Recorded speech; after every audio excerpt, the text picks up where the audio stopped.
कहूँ खोल कर तुमसे, तुम सबके आधारा। तुमसे स्वार्थ और परमार्थ, तुम में सारे असारा। तुमसे स्वार्थ और परमार्थ, तुम में सारे असारा। मैं क्या कहूँ खोल कर तुमसे, तुम सबके आधारा। तुम चंदा सूरज की ज्योति, तुम चंदा सूरज की ज्योति, तुम में नौलख तारा।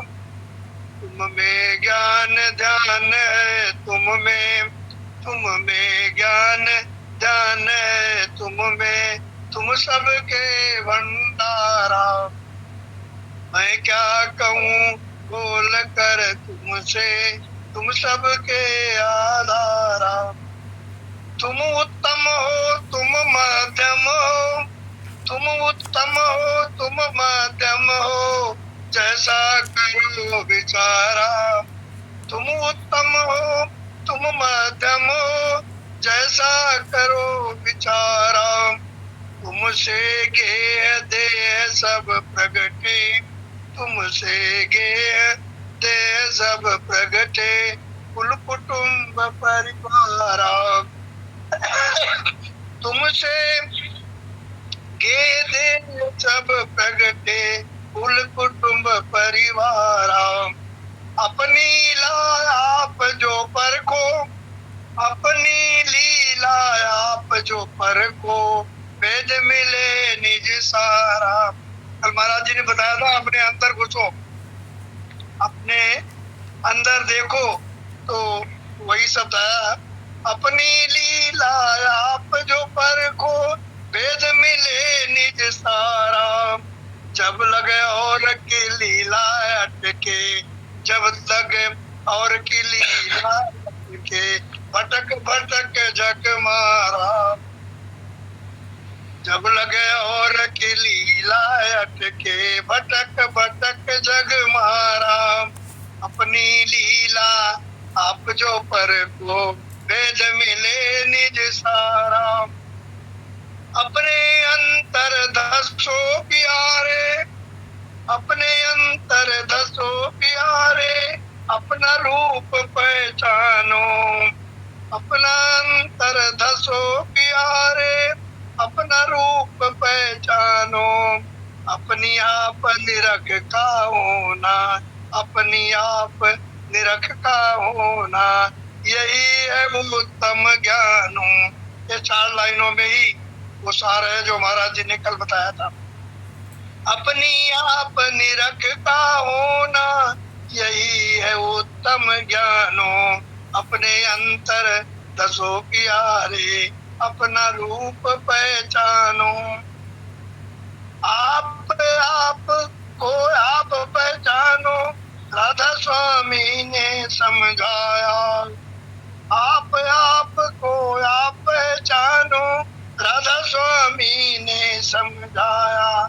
कहा और का एक न मानो, कहा और का एक न मानो, यह उपदेश सिखाया। कहा और का एक न मानो, यह उपदेश सिखाया। मैं क्या कहूँ बोल कर तुमसे, तुम सबके आधारा। तुमसे स्वार्थ और परमार्थ, तुम में सारे असारा। सुनो बात तुम गुरु की पूरे, सुनो बात तुम गुरु की पूरे, छोड़ो भरम कहानी। सुनो बात तुम गुरु पूरे की, छोड़ो भरम कहानी। अपनी निरख परख करो आप ही, अपनी निरख परख करो आप ही, तब छूटे भव खानी। अपनी निरख परख करो आप ही, तब छूटे भव खानी। सुनो बात तुम गुरु की पूरे, सुनो बात तुम गुरु पूरे की, छोड़ो भरम कहानी। ये गुरुदेव ने जो सार वचन, इसमें 4-6 लाइन तो इतनी है जो दिल को इतनी टच करती है कि बार बार उसको दोहराने का मन करता है। अपनी आप निरखता होना यही है उत्तम ज्ञानो, अपने अंतर धसो प्यारे अपना रूप पहचानो। डिटेल में तो महाराज जी प्रकाश डालेंगे, मुझे तो आदेश हुआ है सब पढ़ने का, वो मैंने आपकी सेवा में रख दिया। स्वामी गुरुदेव जगत व्याप्तम ब्रह्मा नहीं किंचित तस्मै श्री गुरुवे नमः। अखंड मंडलाकारं व्याप्तं येन चराचरं तत्पदं दर्शितं येन तस्मै श्री गुरुवे नमः। सर्वे भवन्तु सुखिनः सर्वे सन्तु निरामयाः सर्वे भद्राणि पश्यन्तु मा कश्चित् दुःखं भवेत्। परम तत्वाधार परम पुरुष पूर्ण धनी मालिक कुल हजूर पुष्करनाथ जी महाराज की पवित्र आत्मा, सभी सत्संगी भाइयों बहनों बच्चों माताओं बुजुर्गों सबको राधा। अभी द्विवेदी जी ने जो शब्द पढ़ा बहुत मार्मिक है, समझने योग्य है। जो इस बात को समझ जाए, जो इस तत्व को समझ जाए, उसे कुछ करने की जरूरत नहीं। उसके पास परमात्मा स्वयं उपस्थित है, 24 घंटे उपस्थित है। एक एक शब्द, एक एक लफ्ज, एक एक पंक्ति इसकी बेशकीमती है।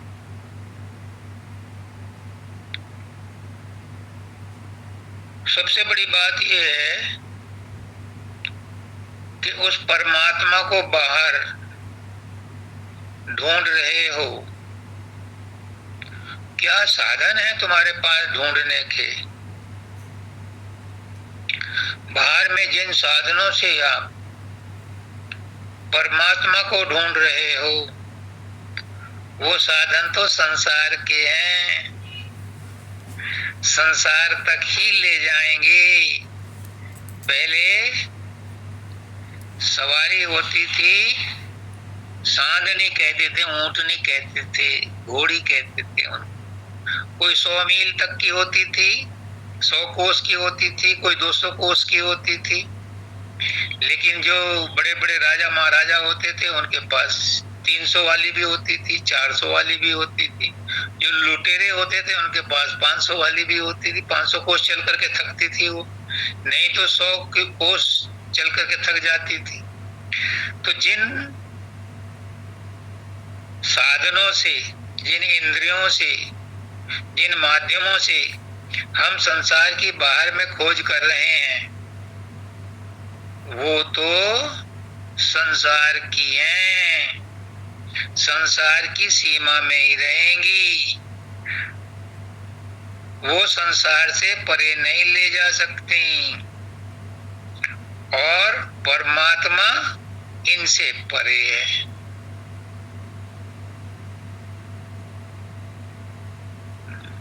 तो वहां तक कैसे पहुंचोगे? वो साधने चाहिए जो संसार के साधनों से परे की हो।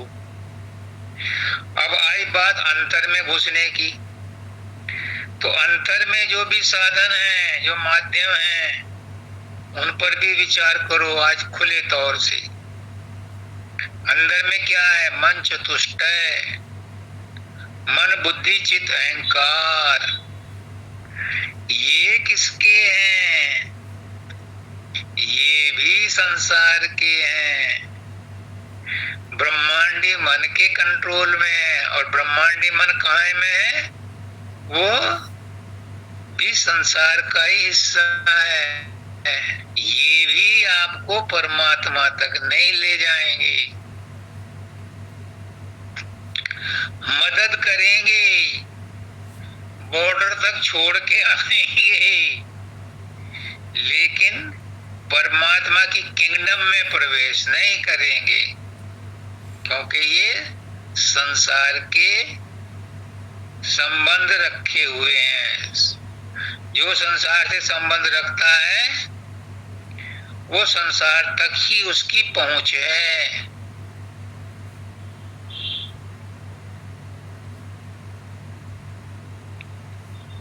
परमात्मा तक पहुंचने के लिए बहुत सिंपल और सुलभ रास्ता है, माध्यम कोई नहीं है, क्योंकि परमात्मा स्वयं माध्यम है और स्वयं ही ध्येय है।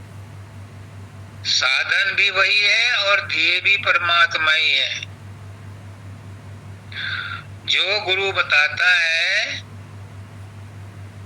जब शुरू में सुमरन ध्यान बचाते हैं, फिर उसके बाद सहज दल कमल त्रिकुटी तक पहुंचाते हैं। त्रिकुटी में गुरु का रूप प्रकट हो जाता है, क्योंकि बाबा फकीर कहते हैं गुरु ने बताया गुरु का धाम। तो त्रिकुटी में अनहद नाद होती है, अनहद नाद सुन करके भी कहाँ पहुंचोगे? ब्रह्मांड में ही रहोगे। ये मत समझना कि अनहद नाद सुन ली तो बेड़ा पार हो गया ना। अनहद नाद के बाद तो सार शब्द मिलता है। जो अजपा जाप करते हैं वो भी ब्रह्मांड में ही रहते हैं, वो भी ब्रह्म का ही हिस्सा है, वो भी प्रकृति का ही हिस्सा है। जो ज्ञानी है, जिस बूते पर वो ज्ञान अर्जित करते हैं वो भी साधन हैं, और साधन सब संसार के हैं। हाँ, भक्त के पास एक हथियार है, वो है प्रेम, और प्रेम संसार की चीज नहीं है। पुष्करनाथ जी कहते थे कि प्रेम वो छठा तत्व है जिसका परमात्मा बनता है, और हम भी कहाँ से आए हैं? उसी प्रेम की भंडार से आए, तो हमारे अंदर भी प्रेम है, लेकिन हमने वो प्रेम संसार में बहा दिया, खो दिया। बाबा फकीर कहते थे कि प्रेम छठा तत्व है, प्रेम का परमात्मा बना हुआ है। Love is God, God is love. भक्त के पास वो हथियार है जो संसार का बना हुआ नहीं है, इसलिए भक्त कहाँ जुड़ता है? सीधा परमात्मा से जुड़ता है। पर क्यों नहीं जुड़ पाता? ये भी सुन लो, आज गुरुदेव क्या कहलवाना चाह रहे हैं, क्या कह रहे हैं, खुद बोल रहे हैं। क्यों नहीं जुड़ पाता प्रेम होने के बावजूद?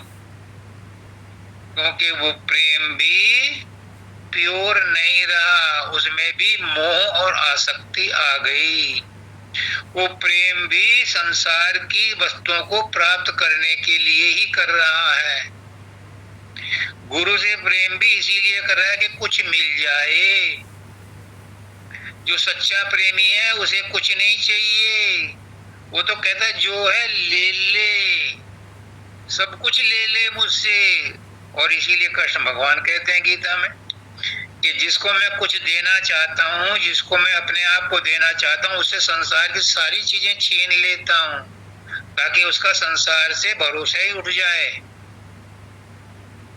संसार से उसे वैराग्य हो जाए, संसार से उसे संसार की असलियत समझ में आ जाए कि कोई सगा नहीं है यहाँ, बस एक सद्गुरु नाम ठिकाना है, इसलिए उसे सब कुछ छीन लेता है। तो हम जिन चीजों से बाहर में प्रेम करते हैं, अभी आचार्य द्विवेदी जी ने बोला कि आप आपको आप पहचानो, अपने आप को पहचानो कि आप कौन हो। और पुष्करनाथ जी कहते हैं संसार को ही पहचान लो। चलो, अगर संसार को पहचान लोगे तत्व रूप से, अगर संसार को तत्व रूप से जान लिया तो पता चलेगा कि संसार की स्वतंत्र सत्ता है ही नहीं, शरीर की स्वतंत्र सत्ता है ही नहीं, रिश्तेदारों की स्वतंत्र सत्ता है ही नहीं, पदार्थों की स्वतंत्र सत्ता है ही नहीं। जब संसार की सच्चाई समझ में आ जाती है तत्व रूप से, तो फिर अपने आप वैराग्य हो जाता है कि जब इनमें सच्चाई है ही नहीं और ये हमारा साथ देंगे नहीं, ये करेंसी जो यहाँ पर हमने धन दौलत इकट्ठी की है ये परलोक में जाएगी नहीं, तो फिर उधर से ध्यान हट जाता है। लेकिन नहीं हटता, फैक्ट ये है कि नहीं हटता। आखिरी दम तक बाल बच्चों का ही मुंह देखते रहते हैं, धन दौलत की ही हिसाब किताब लगाते रहते हैं। एक सेठ जी थे दिल्ली में, आर्य समाज का उन दिनों बहुत जोर था, मंदिर बन रहा था, तो वो भी पहुंचे कुछ दान देने के लिए। तो वहां की कमेटी ने कहा कि सेठ जी ये स्कीम तो पूरी हो गई, इसमें तो दानी इतने आ गए कि इसमें तो सारा खर्चा निकल जाएगा। कुछ दिनों बाद दूसरे सेंटर बनने वाला है, आर्य समाज का दूसरा मंदिर बनेगा, उसमें आपसे हम मदद लेंगे। सेठ जी ने कहा ठीक है, मेरा पता ये है और मेरे पास आ जाना, मैं तुम्हें पैसे दे दूंगा। 6 महीने बाद 7 महीने बाद वो सेठ जी के पास गए, जब दूसरी स्कीम शुरू हुई तो सेठ जी तब तो बीमार पड़ गए। सेठ जी बीमार पड़ गए तो वो मांगने आए चंदा। तो उनकी बेटी उस समय केयर टेकर थी। अब उसको लालच आ गया कि पता नहीं क्या पिताजी, अब उसे ये पता था कि ये आखिरी समय है। देखो, जो दान तुम देना चाहते हो दे दो, इंतजार मत करो, बाद में लोग देने नहीं देंगे, कुंडली मार के बैठ जाएंगे और खुद अपना मन भी पलट जाए, इसमें कौन सी बड़ी बात है। तो जब भावना दान देने की आई तुरंत दे डालो, बाद में ना कोई देने देवे। तो उस लड़की ने कहा कि पिताजी तो बहुत बीमार है, वो तो होश में भी नहीं है और बीमारी पे खर्चा भी बहुत हो रहा है, वो ठीक हो जाए तब बात करेंगे। अब उन्होंने कहा कि जब यहाँ चल के आए तो जरा शेर जी के दर्शन ही कर लें, वो तो बहुत सज्जन पुरुष हैं। तो लड़की ने कहा कि देख लो, वो सामने बेड पे लेटे हैं। अब उन्होंने देखते के साथ ही सेठ जी को याद आ गई, तो उन्होंने उंगली से इशारा किया यूं अलमारी की तरफ को, यूं इशारा किया, यानी वो कहते थे, सोच रहे थे मन में कि लड़की इसमें से चेकबुक निकालेगी। तो लड़की ने कहा कि देखा, मैं कह रही थी ना कि होश में नहीं है, इनको कुछ नहीं पता, ये दीवार की तरफ उंगली कर रहे हैं कि दीवार में कुछ नहीं है। लौट गए बेचारे। 1-2 दिन में सेठ जी का राम नाम सत्य हो गया। तो कहने का मतलब है कि जो मन में दान देने की या अच्छे कर्म करने की भावना उठी है या सुमरन ध्यान करने की भावना उठी है, आज ही शुरू कर लो। पता नहीं कल को कौन भांजी मार दे, कल को क्या परिस्थितियां बदल जाएं, कल को कौन मंडली दोस्तों की आ जाए और वो कहने लगे चलो मैं तुम्हें एक बड़े गुरु के पास ले जाता हूँ। एक छोटे गुरु के पास क्या मिलेगा तुम्हें, बड़े गुरु के पास चलते। तो गई भैंस पानी में। जब मन में उत्कंठा हो तभी शुरू कर दो परमात्मा का ध्यान।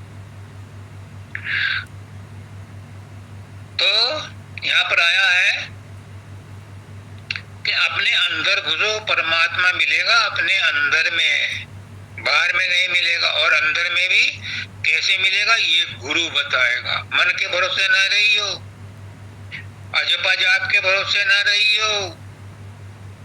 शुरुआत में जरूरी है, लेकिन इन्हीं में उलझे रहोगे तो सिद्धि शक्ति मिल जाएगी, परमात्मा के दर्शन नहीं होंगे। गुरु साफ कहता है कि तेरा गुरु तेरे अंदर है, मैं तो तुझे बाहर में रास्ता बता सकता हूँ। अंदर वाले गुरु को पकड़ो। और अंदर में वो कहता है, मुझे कहा पुष्करनाथ जी ने बार बार, राजेश प्रकाश के पीछे डंडा लेके मत फिर, शब्द के पीछे डंडा लेके मत फिर। प्रकाश और शब्द हमारी मंजिल नहीं है। हालांकि ऊंची अवस्था है प्रकाश में रहना, लेकिन प्रकाश में द्वैत है, दोपना है, एक प्रकाश और एक प्रकाश को देखने वाला। शब्द में भी लोग बहुत मस्ती लेते हैं, लेकिन अगर गुरु शब्द से नहीं है तो उन्हें पार नहीं उतार सकता। वो कहते हैं शब्द में भी दो हैं, हालांकि शब्द बहुत ऊंची अवस्था है, सबसे टॉप की अवस्था है। शब्द से ही संसार प्रकट हुआ है, संसार शब्द से ही सारी सृष्टि की रचना हुई है। लेकिन वो कहते हैं पुष्करनाथ जी कि शब्द भी मंजिल नहीं है। शब्द को सुनते सुनते अशब्द गति में जाओ, वो है हमारी मंजिल। शब्द तो हो रहा है, घंटे बज रहे हैं, लाउड स्पीकर बज रहे हैं, मृदंग बज रहे हैं, अनंत नाद हो रही है, मस्ती लेते रहो, इनमें सिद्धि शक्ति आ जाएगी। लेकिन अंतिम मंजिल है कि इसमें गुम हो जाओ, ले हो जाओ। जैसे बाबा फकीर कहते हैं, जब मैं वहां पहुंचता हूं तो गुम हो जाता हूं। मानव दयाल जी कहते हैं, नेति नेति नेति, ये नहीं, ये नहीं, ये नहीं, ये नहीं, ये भी नहीं है। इसका मतलब ये नहीं कि वो कुछ नहीं है, वो है, इन सबसे परे है, जिसका बयान नहीं हो सकता, सिर्फ अपने आप चखा जा सकता है। खुद खाओ और जान जाओ। खुद को खाना पड़ता है। तो उनसे पूछा बाबा फकीर से, उन्होंने कहा था कि जब मैं वहां पहुंच जाऊंगा तो बता जाऊंगा दुनिया को कि वहां क्या होता है।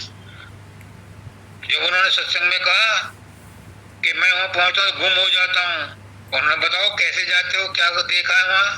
ना मैं क्यों बताऊं, खुद खाओ और जान जाओ। मैं तरकीब बता रहा हूँ, तुम खुद एक्सपीरियंस करो, खुद अनुभव करो। तो आज इन्होंने बहुत बढ़िया शब्द पढ़ा है कि अंदर में घुसो, अपने आप को पहचानो, पहचान ले अपने को तो इंसान खुदा है। जाहिर में गो खाक है मगर खाक नहीं है, और जलवों की कथा क्या जो दिखलाई नहीं देते, वो देखने वालों की नजर पाक नहीं है वो जलवों में भी। ऐसा नहीं है कि जलवे बिना उसकी सत्ता के हैं। इवन सूखे पत्ते में भी है, सूखी लकड़ी में भी है, पत्थर में भी है, सब जगह है। अगर हरे पत्ते में है तो सूखे पत्ते में भी वही है। इन जलवों में बिना परमात्मा की सत्ता के जलवे सत्ता में नहीं आ सकते। लेकिन ये किससे जुड़े हैं? ये जितने भी जलवे संसार के, ये किससे जुड़े हैं? ये प्रकृति से जुड़े हैं, और प्रकृति परमात्मा से जुड़ी है।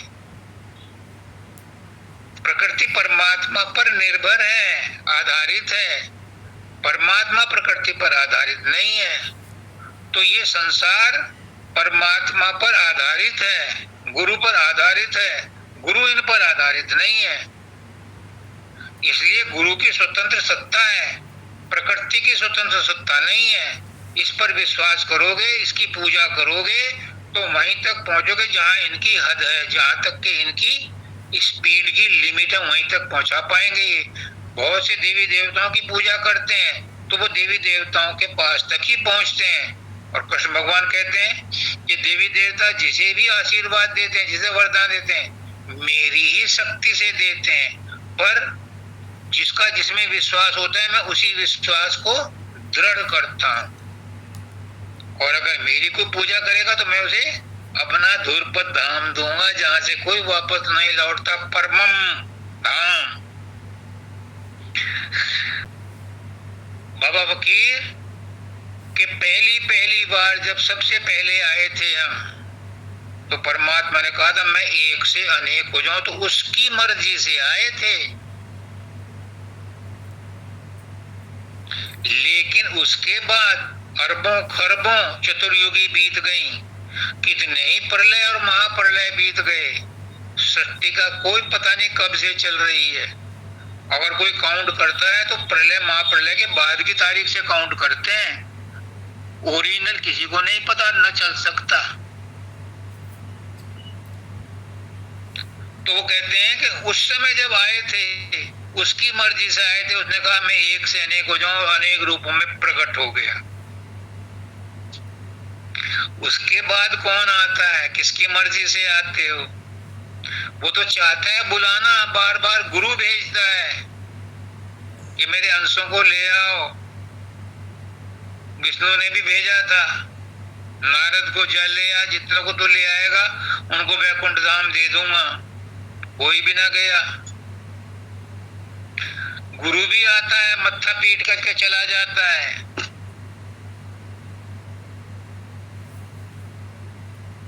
वो कहते हैं हजूर महाराज,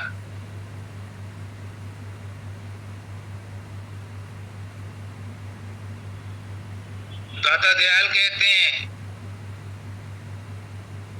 सारे गुरु रो रो करके गए, वो उनकी बात को नहीं सुनता। दाता दयाल कहते हैं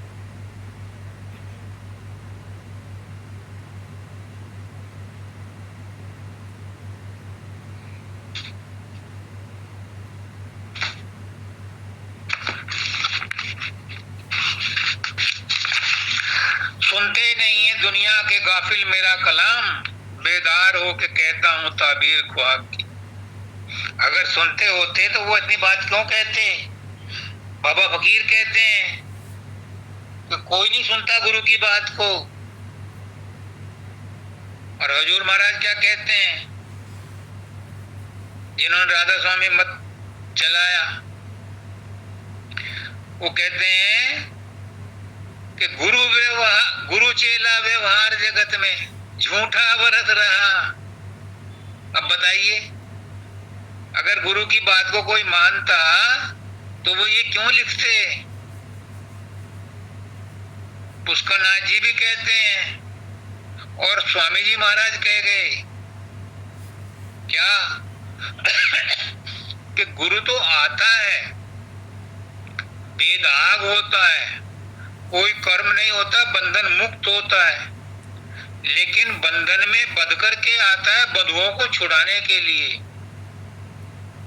ताकि वो हम जैसे बन करके आया और हमारी समस्याओं को समझे, सुने और उनका उपाय बताए, हमें अपनी भाषा में हमें समझाए। सब संत यही कहते हैं, किस किस का नाम लूं? लेकिन कौन कौन सत्संगी ऐसा है जो उनकी बात को सुनकर उस पर अमल करता है? अगर अमल कर ले तो क्या होगा?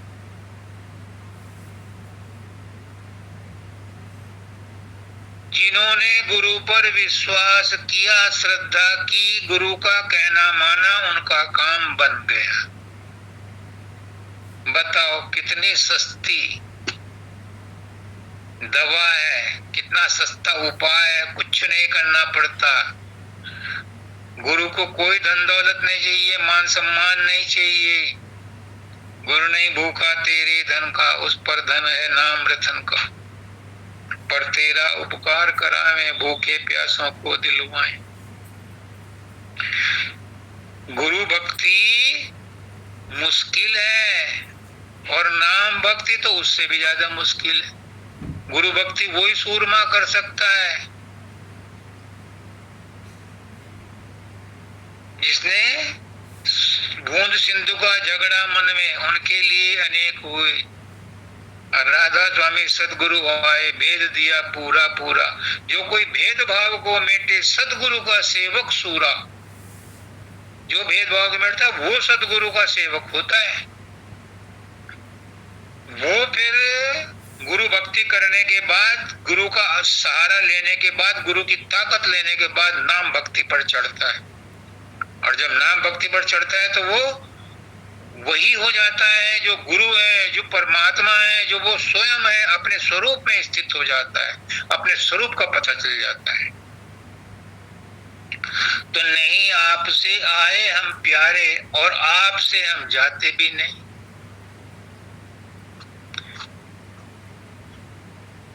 हम आपसे आए भी नहीं और आपसे जाते भी नहीं, और लाया जो ले जाएगा वो ले जाएगा आपसे। क्या कहना चाहते हैं दाता दयाल? दाता दयाल कह रहे हैं कि इतने सिंपल बनो। देखो पुष्करनाथ जी कितने सिंपल बना, 2 महीने का बच्चा बन करके गुरु के पास जाओ।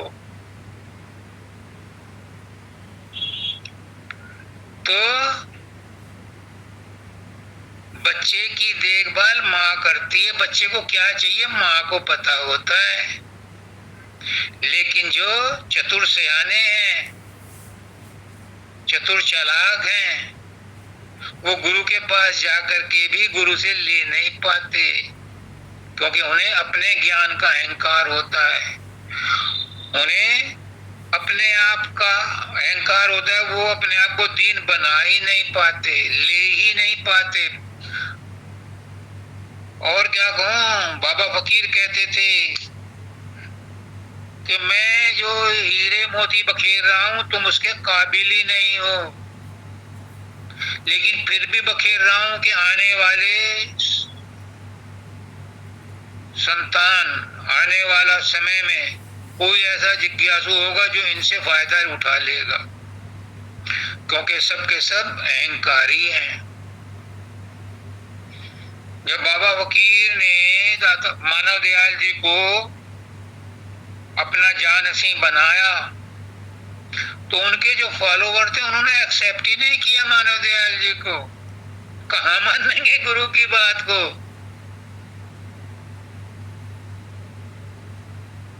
गुरु की बात को कहाँ मानना, जब इतना ही नहीं मानना कि ये मेरा उत्तराधिकारी है या मेरा जानसी है, मेरे बाद काम करेगा, उसको एक्सेप्ट नहीं किया तो उनकी शिक्षा को कहाँ मानना उन्होंने? फिर कहते हैं कि साहब हम तो बहुत परम दयाल जी के भक्त हैं, इतना उनके साथ रहे, इतना हमने उनसे सीखा, अब हमें किसी के और सुनने की जरूरत ही नहीं है। मत सुनो। कौन कहता है तुम सुनो? मत सुनो।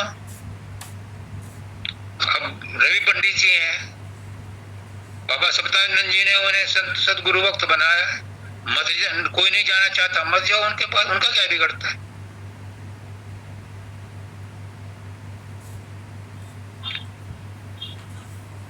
तो गुरु अपने आप से नहीं आता और ना अपने आप से जाता है, वो तो एक विशेष मिशन लेकर के आता है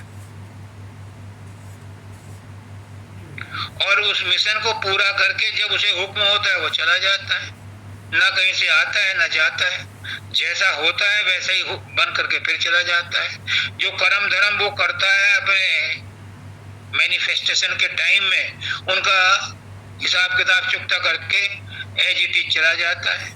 कृष्ण भगवान आए थे, विष्णु के अवतार थे, ब्रह्म के अवतार थे, जो कुछ किया धरा जैसे आए थे वैसे ही चले गए, जो किया धरा वो अपना भुगत करके चले गए, क्योंकि जो मैनिफेस्टेशन होगा, जो व्यक्त रूप में आएगा, साकार रूप में आएगा, कुछ ना कुछ तो कर्म करने पड़ेंगे, तो जो कर्म करते हैं उनको वहीं भुगत करके वो चले गए। तो वो कहते हैं कि हम नहीं आए आपसे और आपसे हम जाते भी नहीं, है सच्चिद आनंद रूप हमारा, धोखे में आते भी नहीं। आचार्य द्विवेदी जी ने भी यही कहा कि हमारा रूप क्या है, सच्चिद और आनंद है। मैं कहता हूं सच्चिद आनंद से भी परे है। सच्चिद आनंद तो इस संसार में व्यक्त है, हम अव्यक्त हैं। अगर सच्चिदानंद व्यक्त ना हो तो सच्चिदानंद कौन कहेगा उसे? जो प्रकट है उसी को सच्चिदानंद कहते हैं।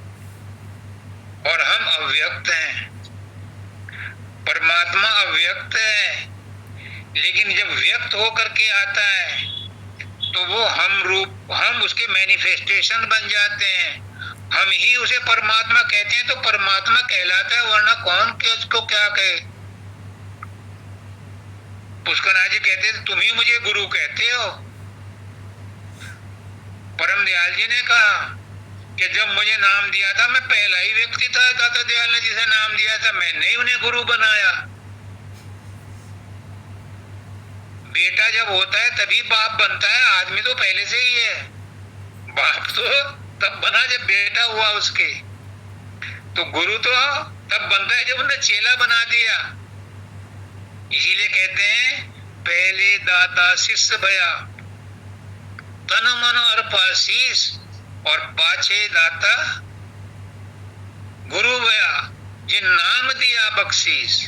पहले उसे चेला बनना पड़ता है, फिर वो गुरु बनता है, तो फिर नाम की बख्शीश देता है, नाम का दान देता है, फिर वो दूसरों को तारता है। इसीलिए कहते हैं कि गुरु कभी चेले नहीं बनाता, गुरु अपने जैसा बनाता है। मैं गुरु नहीं हूं, मैं तो गुरु की आज्ञा का पालन कर रहा हूं।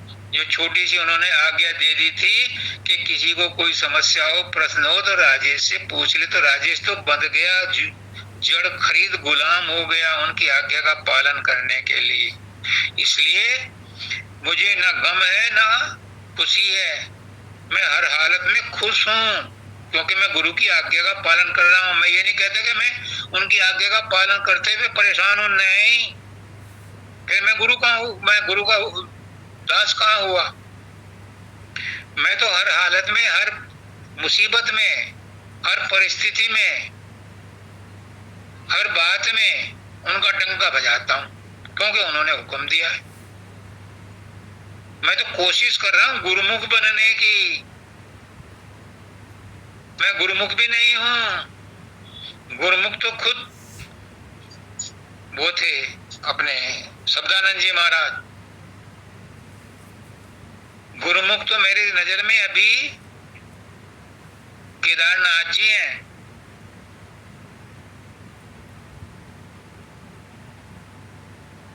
गुरुमुख की बहुत महिमा होती है, मैं तो गुरुमुख भी नहीं हूं। हाँ, गुरु का हुक्म का पालन कर रहा हूं, इतना कह सकता। और मैं वो भी नहीं कर रहा, ये भी गलत फहमी, ये भी अहंकार है। वो खुद मेरे रूप में अपने आप ही कर रहे हैं, अपने आप ही कर रहे हैं अपने रूप में, उन्हीं का मैं एक्सटेंशन हूं। और मैं नहीं हूं, वही है हर रूप में। सुनने वाले में भी वही है, सुनाने वाले में भी वही है, कहने वाले में भी वही है और सुनने वाले में भी वही है, देखने वाले में भी वही है और दिखाने वाले में भी वही है। वही एक सत्ता है।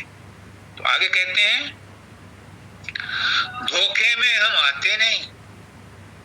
ये संसार में जो इसकी व्याख्या में फंस जाएगा वो धोखे में आ जाएगा, क्योंकि तुम वर्णन किसका करोगे और किन माध्यमों से करोगे।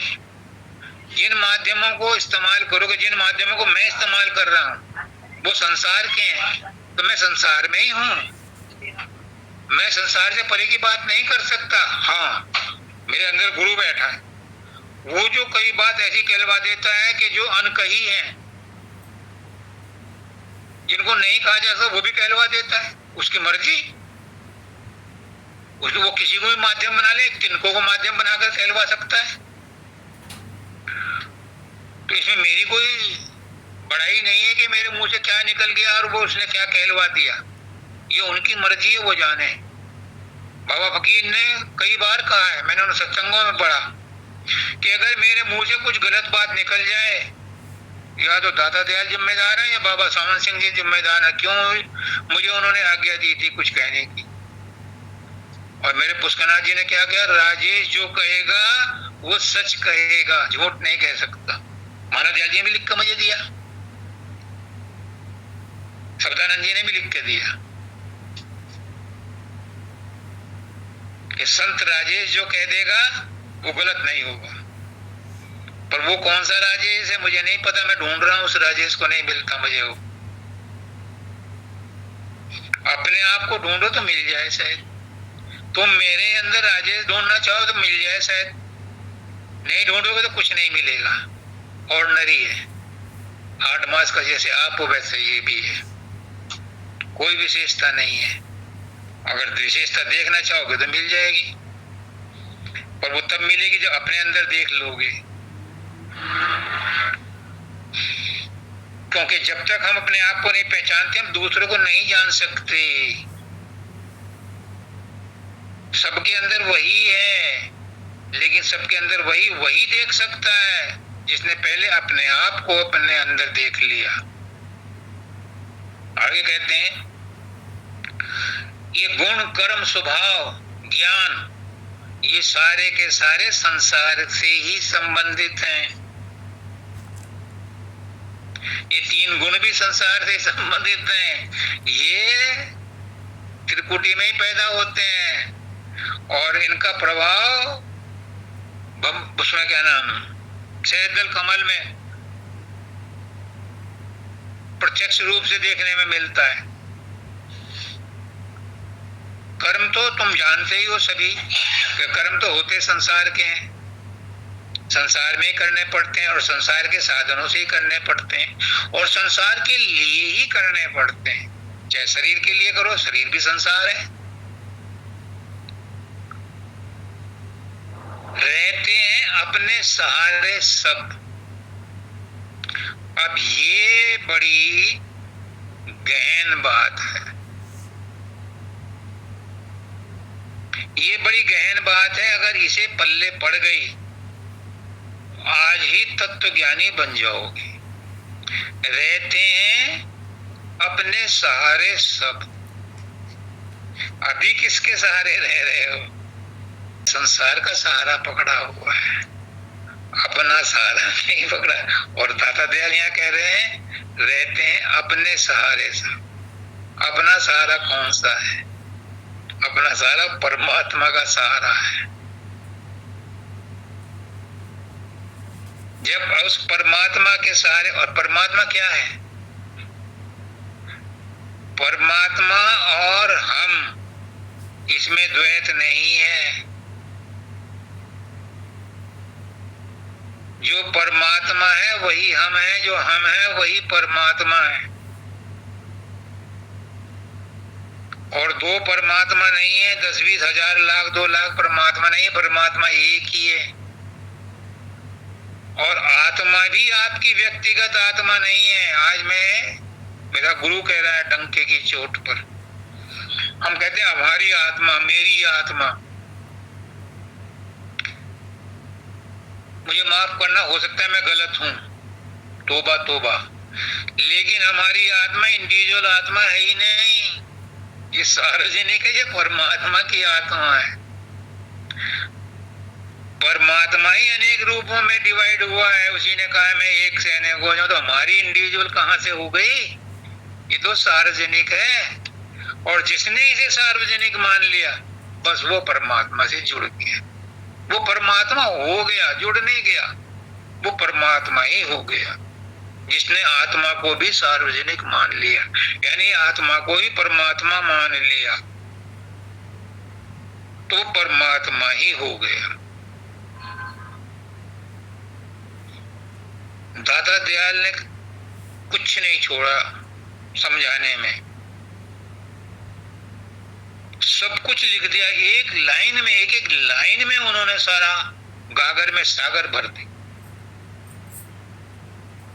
जो आचार्य द्विवेदी जी ने शब्द कहा उसकी मेरे पास इस समय नहीं है, अगर उसकी व्याख्या करूं तो एक लाइन में एक हफ्ता निकल जाए। इसमें भी मैं मोटी मोटी बात बता रहा हूं, वरना एक लाइन में उसका एक्सप्लेनेशन देना, उड़ेल देना है, अपने आप को अनफोल्ड कर देना है। और अनफोल्ड फोल्ड करने में इतने टाइम बीत गया, अनफोल्ड करने में कम से कम 1 टाइम तो लगेगा ही। हम यह नहीं, यह हमसे है अलग। जो भी संसार दिखाई दे रहा है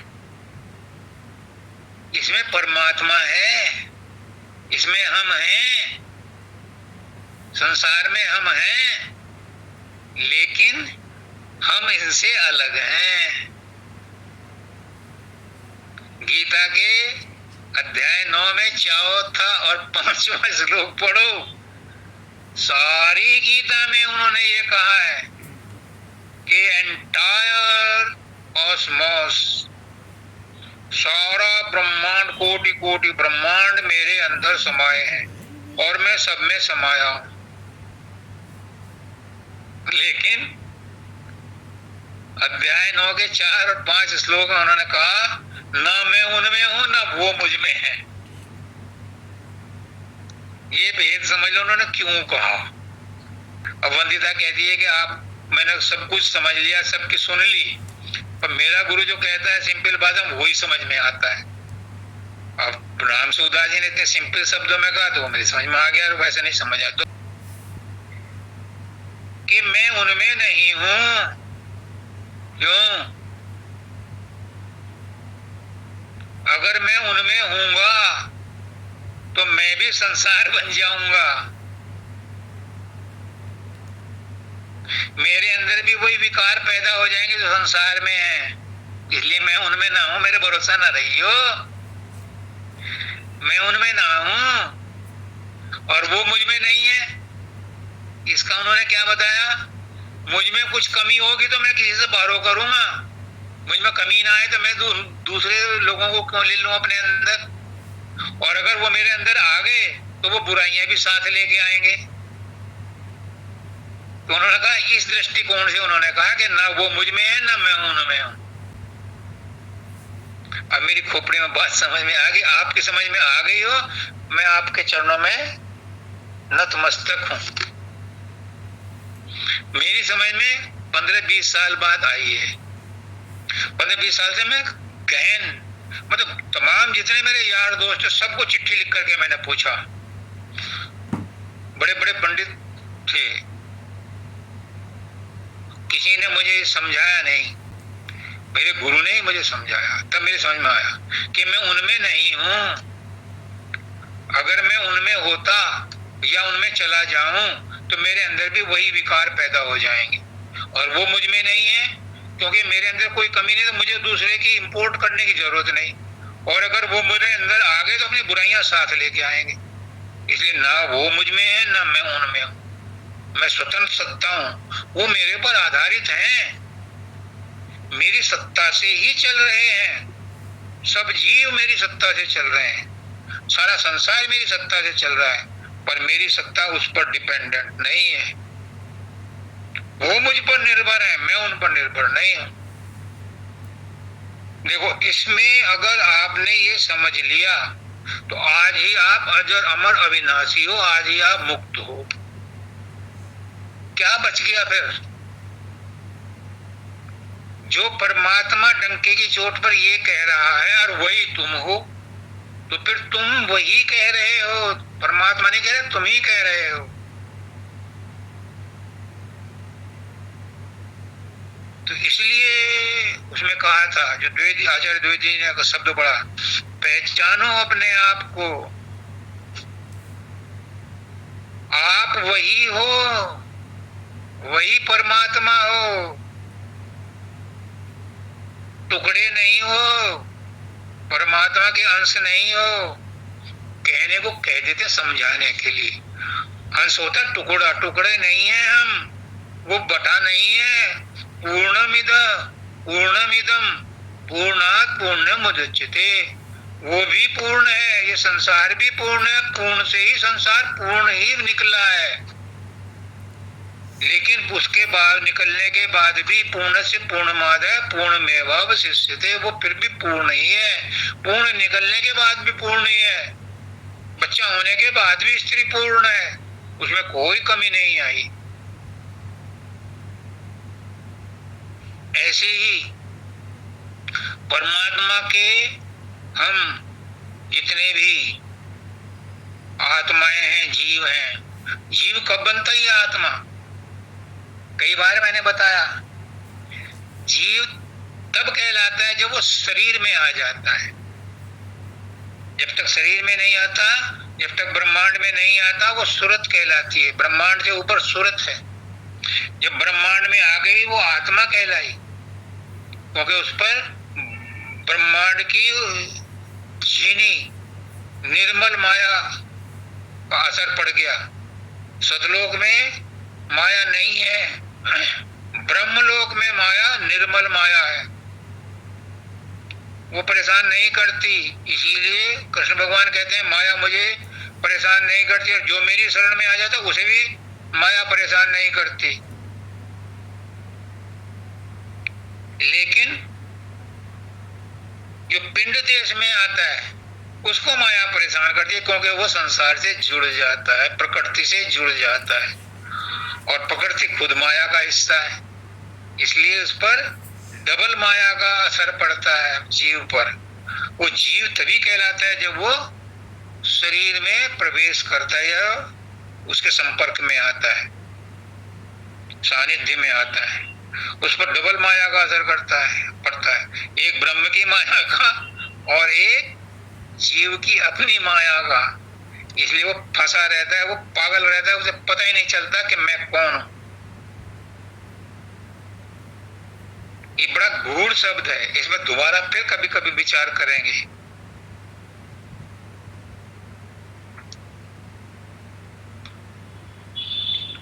इसको कंप्लीट नहीं किया जा सकता एक सिटिंग में। ये हमें छोड़ जाते भी नहीं। चलो इसी लाइन का पूरा कर देते हैं।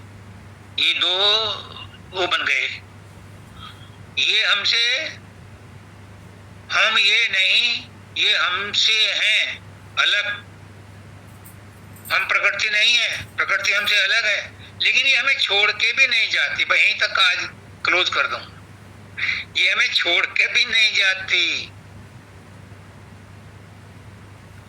हम प्रकृति को छोड़ के नहीं जा सकते, हम शरीर को छोड़ के नहीं जा सकते। गठबंधन हो रखा है, लेकिन लेकिन लेकिन लेकिन लेकिन कितने लेकिन लगाऊं? सत का असत के साथ मेल हो नहीं सकता। आत्मा सत है और संसार असत है। आत्मा का परमात्मा के साथ तो संयोग है, अटूट है। आत्मा और परमात्मा दो नहीं, एक ही है। लेकिन आत्मा का शरीर के साथ जो संबंध मान रखा है ये असत है।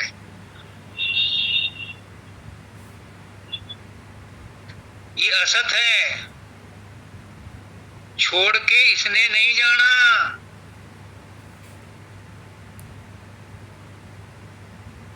संबंध किसने बनाया है? संबंध किसने बनाया वही छोड़ सकता है। संसार की कोई चीज ये नहीं कहती मुझे पकड़ ले मैं तेरी हूं, ना, कभी नहीं कहती। हम ही इस शरीर में आकर के जो जीव है वही संसार को पकड़ता है। ये शेर मेरा है, ये भूमि मेरी है, ये मकान मेरा है, ये बीवी मेरी है, ये बच्चे मेरे। और फिर कहते हैं कि ये हमें छोड़ते नहीं।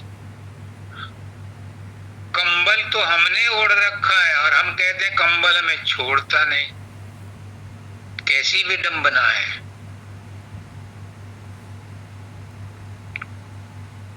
ये हमें छोड़ जाते भी नहीं। ये कहां जाएंगे? एक बात क्लियर समझ लो,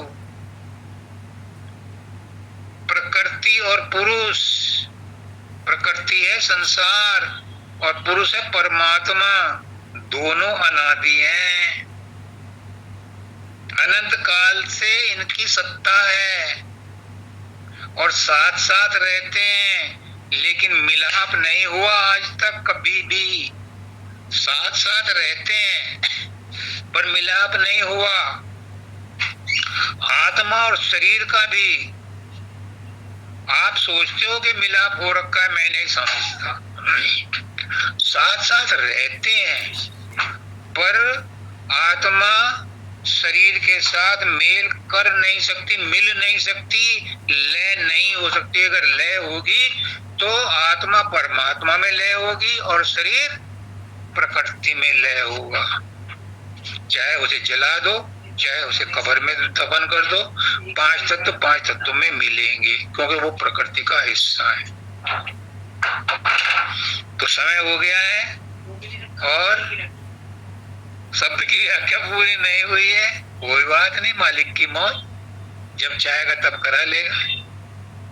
पर तत्व समझ में आ जाए, एक वर्ड समझ में आ जाए, एक लाइन समझ में आ जाए, कहीं से भी कोई नुक्ता मिल जाए, डूबते हुए को एक तिनका भी मिल जाए, घास फूस का कोई छोटा सा पेड़ पौधा भी मिल जाए, तो वो हाथ पैर मार के किनारे पर वापस पहुंच सकता है, जान बचा सकता है।